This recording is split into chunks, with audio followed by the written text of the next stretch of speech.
Next is molecular orbital theory. The molecular orbital theory is again on the basis of the relative bond strength, paramagnetic nature, and diamagnetic nature. It is shown by or developed by Hunds and Mullikens. The salient features of the theory are just like valence bond theory, it starts with atomic orbital and the two atomic orbital combines to form two molecular orbital. I will explain you how, but just first hear this, that with the two atomic orbital combine together to form two molecular orbital, and when the two atomic orbital combine they lose their identity and form a new orbital, and the new orbital thus forms are called molecular orbitals. The second point was that the molecular orbitals are the energy state of a molecule in which the electrons of the molecules are filled, as in atomic orbitals, and the energy of these orbitals are comparable, then only the electrons are filled in it. The atomic orbital which combines with each other should have same energy. It means the s orbital will combine with s orbital. It means one s orbital will combine with one s orbital, two s orbital will combine with two s orbital, and 2p will combine with 2p. Similarly, the number of molecular orbitals formed is equal to the number of combining atomic orbitals, and when two atomic orbital combines, they combine to form either bonding molecular orbital or anti-bonding molecular orbital. So when the atomic orbitals of lower energy combines together, they form anti-bonding molecular orbital, and when the two atomic orbital combines, they of higher energy, they forms the bonding molecular orbital, and the shape of the molecule depends upon the type of combining atomic orbitals, and the filling of orbitals in the molecular orbitals follows all the rules which we follow in the electronic configuration of the elements. So basically in one line I can say the molecular orbital theory explains about the distribution of electrons in, you can say, molecular form. For example, H2, then Cl2, F2, N2, we can show, but we cannot draw for that is Be or helium. ये हम इसका draw नहीं कर पाते हैं. Now I will show you.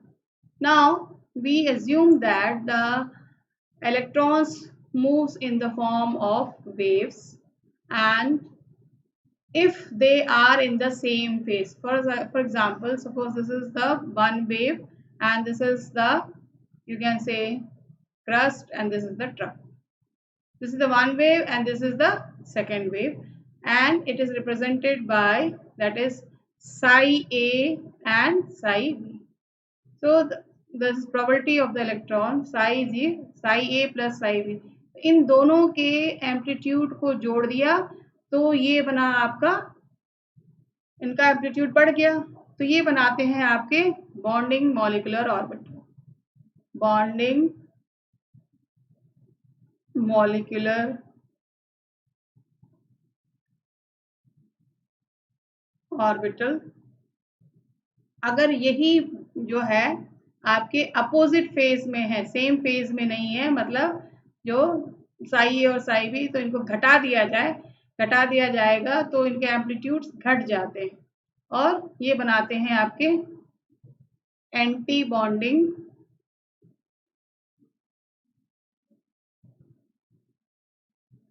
molecular orbital. Now just here we can show you that is hydrogen का एक s orbital दूसरे हाइड्रोजन का एक ऑर्बिटल जब ये कंबाइन करते हैं तो ये बनाते हैं H2 और मॉलिक्यूलर ऑर्बिटल बनाएंगे तो ये आपका इलेक्ट्रॉन हो गया और ये आपका जो है आपका न्यूक्लियस हो गया। तो ये दो तरह का बनाता है, एक बनाता है बॉन्डिंग और एक बनाता है जब प्लस करेंगे साई ए प्लस साई बी तो बनाएगा मॉलिक्यूलर ऑर्बिटल बॉन्डिंग और अगर उसको सब्ट्रैक्ट करेंगे तो बनाएगा एंटी बॉन्डिंग मॉलिक्यूलर ऑर्बिटल। लेकिन आप एक देखिए अगर दो ऑर्बिटल कंबाइन कर रहे हैं 1 and 2 तो दो ही आपका मॉलिक्यूलर ऑर्बिटल बनता है और इस यहाँ भी वही है एंटी बॉन्डिंग में भी जो है आपका दो बनेगा बॉन्डिंग और एंटी बॉन्डिंग तो इसमें अलग हो जाता है। अभी जैसे आपको हम इस बना के बताते हैं हाइड्रोजन एग्जाम्पल ले लेते हैं। हाइड्रोजन है, हाइड्रोजन का इलेक्ट्रॉनिक कॉन्फ़िगरेशन होता है 1s1। इसका डायग्राम बनाने का कुछ तरीका है इस तरह से, ये आपको आना चाहिए। एनसीईआरटी खोलेंगे तो आपको मिल जाएगा।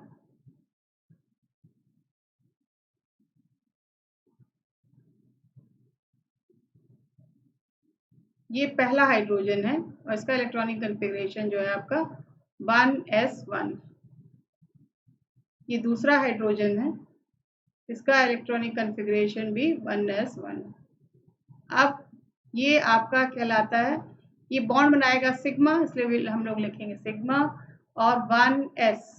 तो 1 इलेक्ट्रॉन प्लस 1 इलेक्ट्रॉन, दो इलेक्ट्रॉन हो गए तो एक इलेक्ट्रॉन यहाँ हुआ और दूसरा इलेक्ट्रॉन यहाँ हुआ।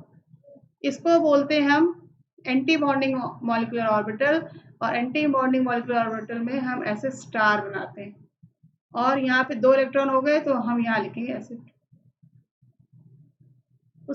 इसका मतलब हाइड्रोजन के दो एटॉमिक ऑर्बिटल मिलके दो मॉलिक्यूलर ऑर्बिटल बनाते हैं।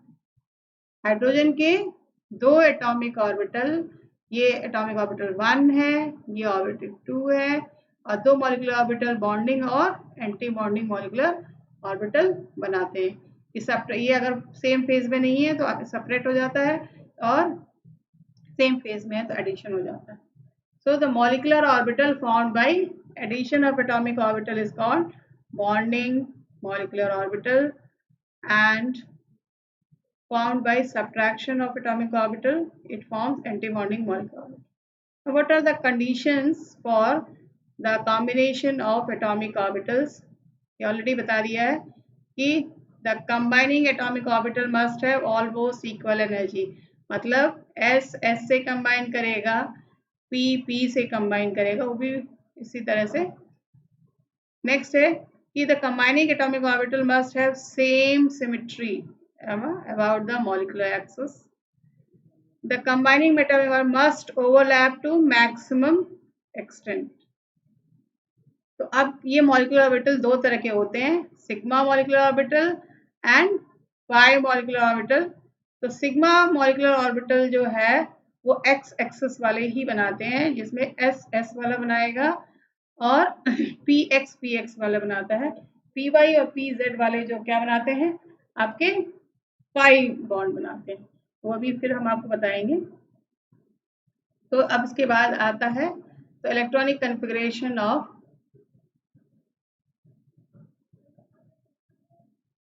मॉलिक्यूल। पहला है कि the distribution of electron among various molecular orbital is called electronic configuration of the molecule. The stability of the molecule. अब आपको मैं यहाँ पे दिखाती हूँ, ये देखिए इस जो इलेक्ट्रॉन बॉन्डिंग मॉलिक्यूलर ऑर्बिटल में रहते हैं उनको हम लोग कहते हैं, उसको रिप्रेजेंट करते हैं हम NV से, मतलब number of electrons in bonding molecular orbital. इसमें जो इलेक्ट्रॉन इसमें है नहीं, लेकिन अगर जो होगा तो उसे हम कहेंगे NA। तो अगर हमको इसका बॉन्ड ऑर्डर निकालना होगा, बॉन्ड ऑर्डर निकालना होगा तो फॉर्मूला है आपका NB माइनस Na/2 लिखा नहीं है, सुनिए फिर बोल रही हूँ। Nb is the number of electrons in bonding molecular orbital, Na is the number of electrons in anti-bonding molecular orbital divided by 2। तो अब हाइड्रोजन के केस में आप देखिए जो है बॉन्डिंग में 2 इलेक्ट्रॉन है और एंटी बॉन्डिंग में 0 है और डिवाइडेड बाई 2, तो it will be equal to that is 1। इसका मतलब कि बॉन्ड ऑर्डर अगर 1 है तो हाइड्रोजन के बीच में सिंगल कोवलेंट बॉन्ड है। ये बॉन्ड ऑर्डर हमें ये भी बताता है कि उसके बीच में कैसा बॉन्ड पाए, सिंगल कोवलेंट बॉन्ड है। अब स्टेबिलिटी की बात करते हैं। स्टेबिलिटी ऑफ द मॉलिक्यूल, ये यहाँ लिखा भी होना चाहिए, लेट मी, हाँ नहीं लिखा, चलिए हम आपको बताते हैं। The stability of the molecule, अगर NB is greater than Na तो मॉलिक्यूल स्टेबल होगा।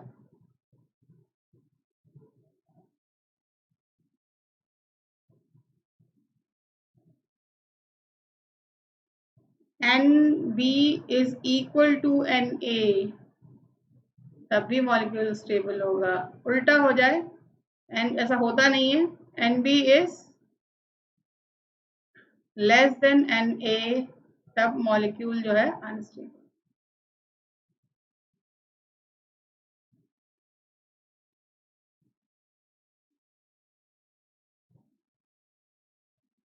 बॉन्ड ऑर्डर मैंने आपको बता ही दिया कि bond order is defined as the half of the difference between the number of electrons present in bonding and antibonding molecular orbital. तो bond order जो है वो 0 भी हो सकता है। 0 होगा इसका मतलब कि वो सब्सटेंस जो है मोनो एटॉमिक है। पॉजिटिव भी हो सकता है, नेगेटिव भी हो सकता है, फ्रैक्शनल भी हो सकता है। वो कैसे, देखिए मैं आपको एक्सप्लेन करते हैं, एक्सप्लेन करते हैं। ये हमने आपको बनाया H2 का। अब हम आपसे कह दें कि आप H2 प्लस का मॉलिक्यूलर ऑर्बिटल डायग्राम बनाइए। तो उसी तरह से आप बनाएंगे। H2 प्लस मतलब कि एक इलेक्ट्रॉन उसमें कम हो गया।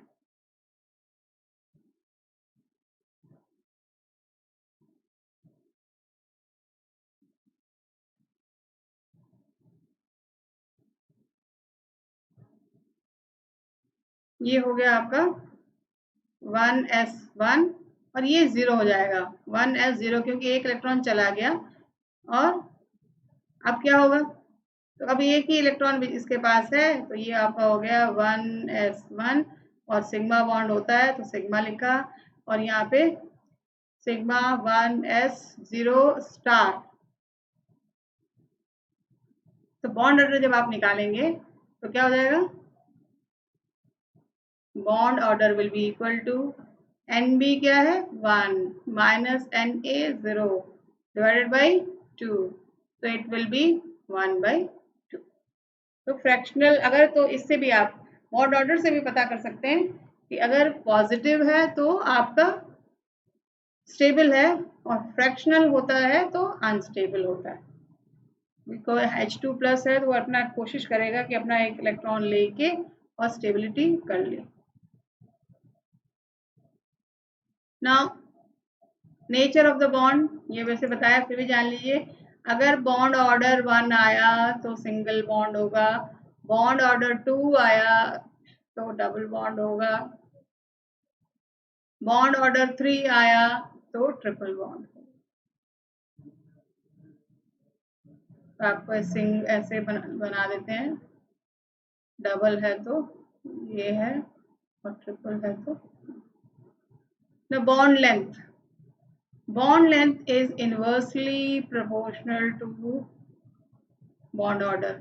bond order ज़्यादा होगा तो bond length कम होगा और जितना ज़्यादा, तो वही बात हो गई कि greater the bond order smaller will be the bond length। ना मैग्नेटिक नेचर, अगर इसमें इलेक्ट्रॉन्स आपके पेयर्ड होंगे तो वो सब्सटेंस डायमैग्नेटिक हो। Electrons paired means diamagnetic. अभी मैं बताती हूँ कैसे। फिर अनपेयर्ड है, अगर इलेक्ट्रॉन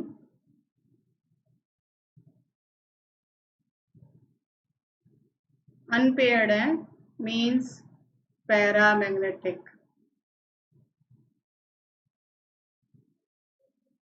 देख के हम नहीं बता सकते, देख के भी बता सकते, लेकिन अभी देखो मैं पहले बताती हूँ, पहले इसको देखो। अभी हमने हाइड्रोजन का ये मॉलिक्यूलर ऑर्बिटल डायग्राम बनाया है। यहाँ देखिए इलेक्ट्रॉन्स पेयर्ड, यहाँ पे इलेक्ट्रॉन्स पेयर्ड है, इसका मतलब कि ये डायमैग्नेटिक। H2 मॉलिक्यूल जो है वो ये देखिए पेयर्ड इलेक्ट्रॉन है, ये है पेयर्ड, फिर डायमैग्नेटिक। उसी तरह से अगर हम H2 प्लस के बारे में करेंगे तो ये सिंगल इलेक्ट्रॉन है, तो वो अनपेयर्ड है, तो इसका मतलब पैरामैग्नेटिक है। अब अगर हम किसी सब्सटेंस को बाहर उसका वजन ले लें और फिर उसको हम मैग्नेटिक फील्ड में रखें, अगर उसका वजन ज्यादा आता है तो पैरामैग्नेटिक, और अगर उसका वजन कम आता है तो डायमैग्नेटिक। तो अब ये हमको मैग्नेटिक फील्ड कहाँ मिलेगी, इसलिए हम उसका इलेक्ट्रॉनिक कॉन्फ़िगरेशन ड्रॉ करके हम पता कर लेते हैं। अब आपको मैं एक आध एग्जांपल्स और बताऊंगी। तो पहला एग्जांपल इन्होंने लिया, देखो हाइड्रोजन मॉलिक्यूल का, कि H2 sigma 1s2 bond adder half 2 - 0 1 हो गया।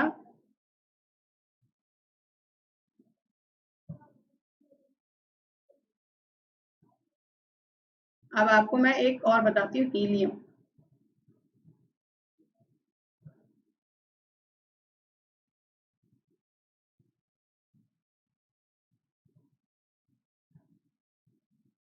हीलियम क्वेश्चन पूछा था कि why He2 does not exist.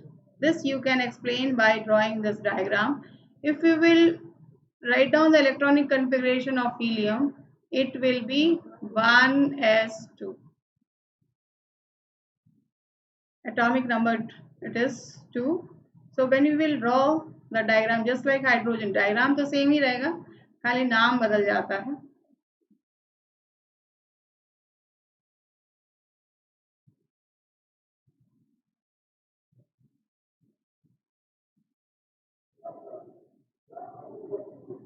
This is 1s2 and 1s2, और ये है आपका हीलियम।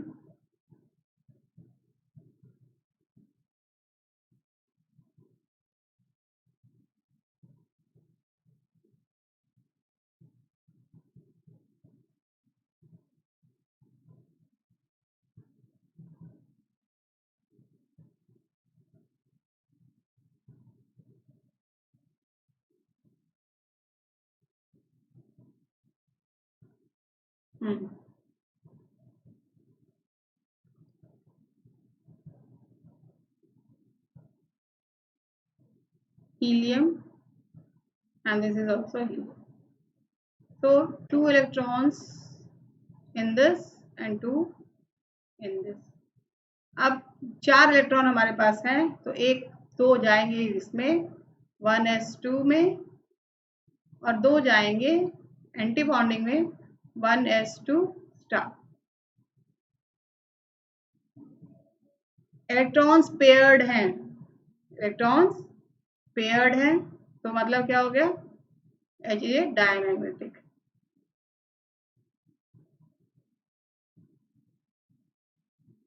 सेकेंड आपका है कि बॉन्ड ऑर्डर अगर आप निकालेंगे तो आपका बॉन्डिंग में 2, एंटी बॉन्डिंग में 2, बाई 2 इक्वल टू 0। इसका मतलब HE के बीच में बॉन्ड ऑर्डर कुछ भी नहीं पाया जाता, ये होता ही नहीं है, it is monoatomic. He2 molecule does not exist, it exist as He। तीसरा आपका पॉइंट है स्टेबिलिटी, तो ये 0 आ गया बॉन्ड, तो helium is inert gas but it is stable. Bond order paramagnetic,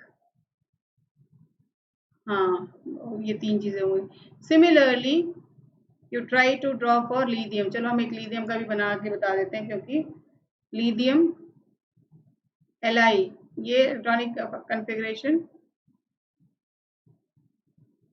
He stable है, He2 अनस्टेबल है, ये मैंने बता दिया, बॉन्ड ऑर्डर 0 है तो He2 एग्जिस्ट नहीं करता है। आप आइए लिथियम पे, लिथियम का एटॉमिक नंबर होता है 3, लिथियम का एटॉमिक नंबर है 3, तो ये हो गया आपका 1s2 2s1। तो डायग्राम जब हम बनाएंगे, ये तो हो गया आपका, इसकी खासियत होती है इसको increasing order of energy level ही बनाना होता है। तो पहला हम बनाएंगे 1s2 का, ये हो गया 1s2, ये भी हो गया 1s2, 2 इलेक्ट्रॉन यहाँ हो गए, 2 इलेक्ट्रॉन यहाँ हो गए, तो 2 और 2 4 भर गया ये। तो ये सिग्मा 1s2 और ये हो गया सिग्मा, यहाँ स्टार छूट गया है तो एंटी बॉन्डिंग बताता है स्टार, ये हो गया। अब बचा 2s1, 2s1 के लिए हमको फिर बनाना होगा,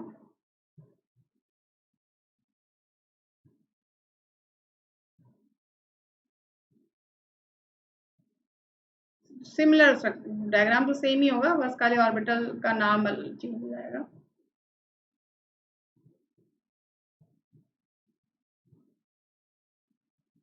Now this is 2s1, this is 2s1, तो आपका एक इलेक्ट्रॉन यहाँ हुआ और एक इलेक्ट्रॉन यहाँ हुआ, तो तीनों रूल्स फॉलो होने, अब वो प्रिंसिपल फॉलो होना है, होन्स रूल फॉलो होना है, पॉलीज एक्सक्लूजन। अब होन्स रूल के हिसाब से यहाँ 2 इलेक्ट्रॉन है तो दोनों यहीं जाएंगे, जब ये भरेगा तब ये भरना शुरू होगा, तो ये हो जाएगा आपका सिग्मा 2s2 और ये खाली रहेगा सिग्मा 2s0। अब आपको निकालना है बॉन्ड ऑर्डर, बॉन्ड ऑर्डर निकालने के लिए आपको जोड़ना होगा, तो बॉन्ड आपका NB माइनस Na/2, तो ये आप निकालेंगे तो NB क्या हो जाएगा आपका, 2 + 2 4, 2 इसमें है और 2 इसमें है, तो 2 + 2 4 माइनस Na में है आपका 2 डिवाइडेड बाई 2, तो आपका आ जाएगा 2/2 1। इसी तरह से, और इसमें क्या है, इलेक्ट्रॉन पेयर्ड है तो ये डायमैग्नेटिक है, और इसी तरह ऑक्सीजन है, ऑक्सीजन में आपको, ये मैं एक और बना के बताती हूँ आपको,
मैं ऑक्सीजन का और ध्यान लाइए,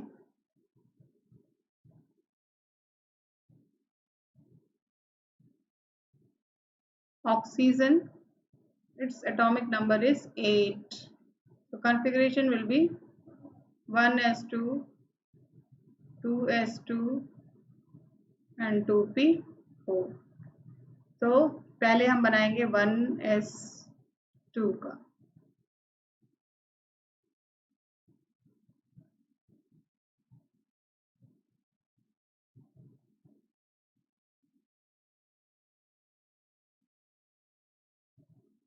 सबसे कम एनर्जी इसमें 1s1, इसलिए सबसे पहले इलेक्ट्रॉन जाएंगे इसी में, तो ये इसको ड्रॉ करेंगे, ये पहला ऑक्सीजन हो गया 1s2 O atom, and this is 1s2 second atom. Designation same है, sigma 1s2 sigma 1s2 star. Total कितने हैं?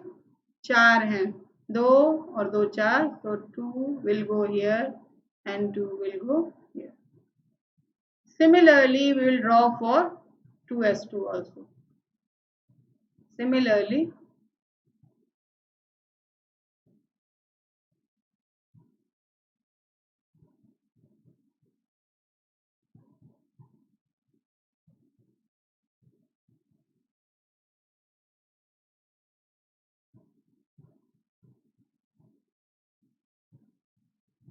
टू एस टू में भी दो दो इलेक्ट्रॉन है, तो एक आप ये ऑक्सीजन का ही चल रहा है भाई, ध्यान रखिएगा।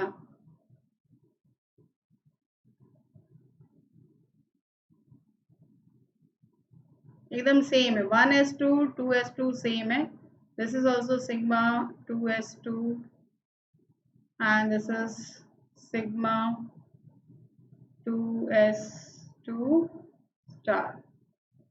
नाउ हम लोग को करना है नेक्स्ट 2p4। अब उसको तो बस ये देखिए पहली बार बना रहे हैं, ध्यान से देखना है, 3 ऑर्बिटल p के हैं, तो ये हो गया आपका।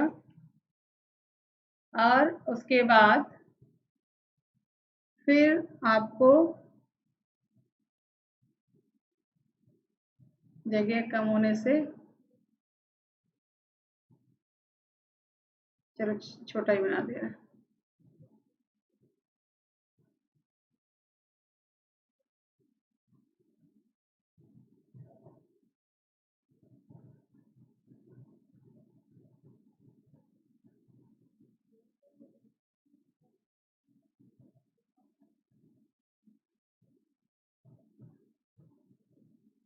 ये सब ये इसी तरह से बनेगा, पी का बना रहे हैं हम लोग। तो 4 इस ऑक्सीजन, ये है आपका 2p4, तो 1 हुंस रूल के हिसाब से हम लोग कर रहे हैं, ये 4 इधर है, 1 2 3 4, ये 2p4 ऑक्सीजन का ये है। अब आप देखिए ये पहला वाला जो है आपका, चूंकि यहाँ पे आपका पाई 2px pi 2py and sigma, ये ध्यान रखना है 2pz। और इसको बनाने टाइम ध्यान रखना है कि नीचे जो रहता है आपका, ये 2 ऑर्बिटल रहेगा और ऊपर 1 रहेगा, तो पहले इलेक्ट्रॉन इसमें जाएगा, फिर इसमें जाएगा, फिर इसमें जाएगा, फिर जब ये कंप्लीटली फुल हो जाएंगे तब इसमें जाएगा, इसमें जाएगा और इसमें जाएगा। इसी तरह से ऊपर वाले में बस आप स्टार लगा दीजिएगा, ये हो जाएगा पाई 2p y स्टार, और ये हो जाएगा पाई 2p पाई 2p z स्टार, और ये हो जाएगा सिग्मा 2p x स्टार। अब टोटल इलेक्ट्रॉन्स आप काउंट कर लीजिए, टोटल हो गए 4 इधर और 4 इधर, 8 हो गए। और ऑर्बिटल से भरना शुरू करें, हुंस रूल ध्यान रखना है इसमें, 1 2 3 4 5 6, बचे 2, और वो इलेक्ट्रॉन यहाँ ऐसे अकेले अकेले जाएंगे क्योंकि हुंस रूल फॉलो करना है हमको। तो अब आप देखिए इसमें बहुत ही निकालना है हमको बॉन्ड ऑर्डर। तो बॉन्ड ऑर्डर निकालने के लिए NB जोड़ी NB कितने हो रहे हैं आपके,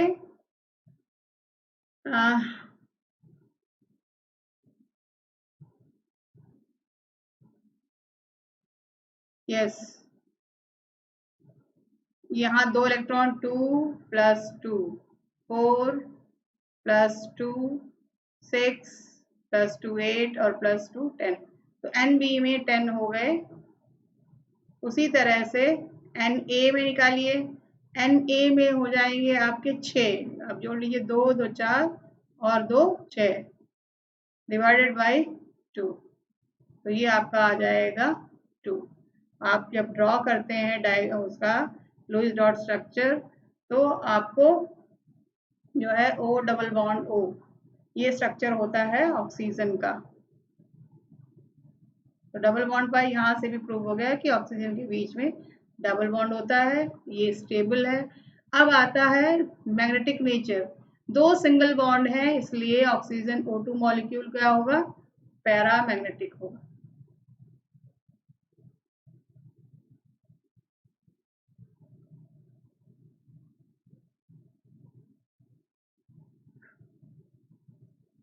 Now, next. Similarly, you please practice for that is F2 N2 molecules. Do practice. नहीं आएगा तो बताऊंगी। Next is hydrogen bonding. Now, hydrogen bonding, when highly electronegative elements like nitrogen, oxygen, fluorine, सिर्फ यही 3 एटम याद कर लीजिए। ये 3 एटम अगर हाइड्रोजन के उनके बगल के मॉलिक्यूल में हाइड्रोजन है तो उसके साथ वो हाइड्रोजन बॉन्डिंग बनाता है। फिर से, when highly electronegative elements like nitrogen, oxygen, fluorine are attached to hydrogen to form covalent bond, the electron of the covalent bonds are shifted to more electronegative atom and acquires a partial positive charge, and the other atom acquires a partial negative charge. This bond is called hydrogen bond, weaker than covalent bond but stronger than van der Waals forces of attraction. Now see, तीन ही, specially तीन आप जानिए, HF, ये polar covalent bond बनाता है, इसको ये अपनी तरफ अट्रैक्ट करेगा, तो इस पे हो जाएगा पार्शियल नेगेटिव और इस पे हो जाएगा पार्शियल पॉजिटिव। दूसरा मॉलिक्यूल आया, उसके साथ भी वही कहानी होगी, ये अट्रैक्ट करेगा तो इस पे नेगेटिव और इस पे पॉजिटिव। अब इन दोनों के मॉलिक्यूल के बीच में ऐसे डॉटेड लाइन से हाइड्रोजन बॉन्ड रिप्रेजेंट कर।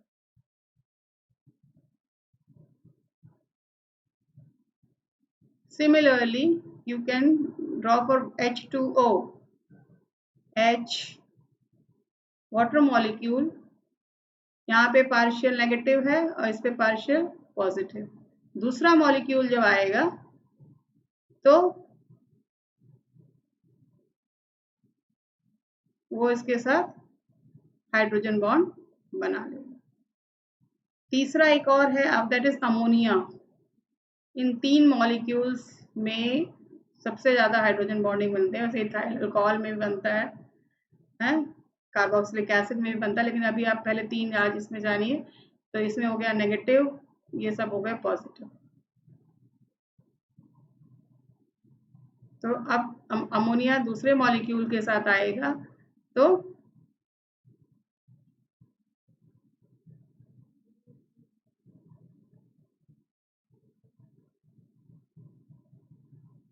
ये तीन मॉलिक्यूल्स होते हैं। अब ये जो होती है हाइड्रोजन बॉन्ड को हम रिप्रेजेंट करते हैं डॉटेड लाइन से, और सॉलिड जो बॉन्ड्स हैं वो कोवेलेंट बॉन्ड।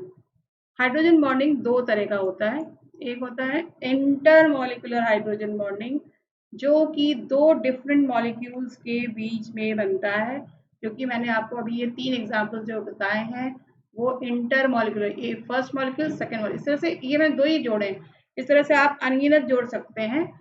और तो intermolecular bonding, it is the bond formed between two different molecules of the same or different compounds. Example HF, water, ammonia, ethyl alcohol, etc. दूसरा तरह का हाइड्रोजन बॉन्डिंग होता है, that is intramolecular hydrogen bonding. Intramolecular hydrogen bonding जो कि with in the molecule बनता है, इसमें पहला एग्जाम्पल इन्होंने लिया है, दैट इज ऑर्थो नाइट्रोफिनॉल। मैं आपको बना के बता देती हूँ कैसे। ये जो है बेंजीन के जो है कई पोजीशंस होती हैं, 1 2 3 4 5 6। तो अगर सेकेंड पोजीशन पे कोई भी कंपाउंड ग्रुप जुड़ा रहता है तो उसको ऑर्थो बोलते हैं। तो सेकेंड ग्रुप पे आपका जुड़ा हुआ है नाइट्रो ग्रुप, ये जुड़ा हुआ है, और इस पे जो है आपका OH जुड़ा है। तो अब इसका H और नाइट्रो ग्रुप का O आपस में हाइड्रोजन बॉन्डिंग बनाते हैं, तो इसको हम कहते हैं intra molecular hydrogen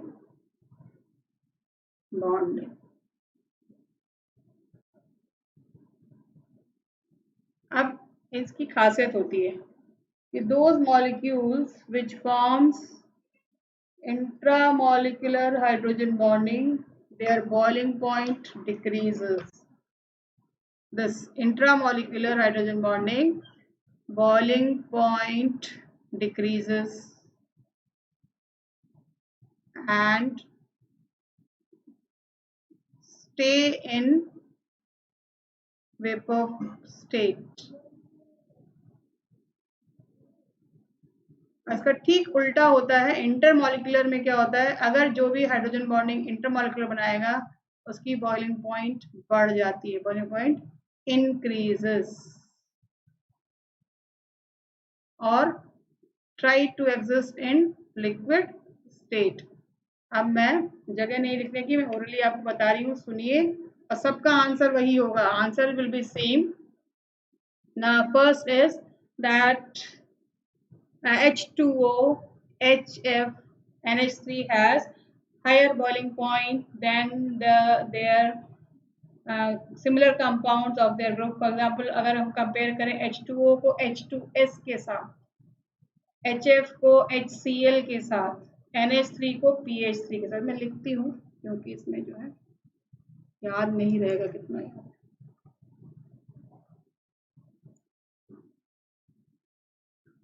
H2O greater than H2S, then NH3 greater than PH3, और एक है HF greater than HCl। सबका आंसर क्या है कि boiling point of H2O is greater than H2S, boiling point of ammonia is greater than PH3, boiling point of HF is greater than HCl due to intermolecular hydrogen bond. इसका एक बहुत ही अच्छा सा question है कि जो भी हाइड्रोजन बॉन्डिंग बनाता है वो वाटर में सॉल्युबल होता है, वाटर सॉल्युबल। कौन? ये for example ethyl alcohol is soluble in water. Ethyl alcohol is soluble in water due to intermolecular hydrogen bonding. अब इसमें ये भी क्वेश्चन पूछा जाता है कि H2O is a liquid whereas H2S is a gas, NH3 is a liquid whereas PH3 is a gas, HF is a liquid whereas HCl is a gas. So again it is due to the intermolecular hydrogen bonding.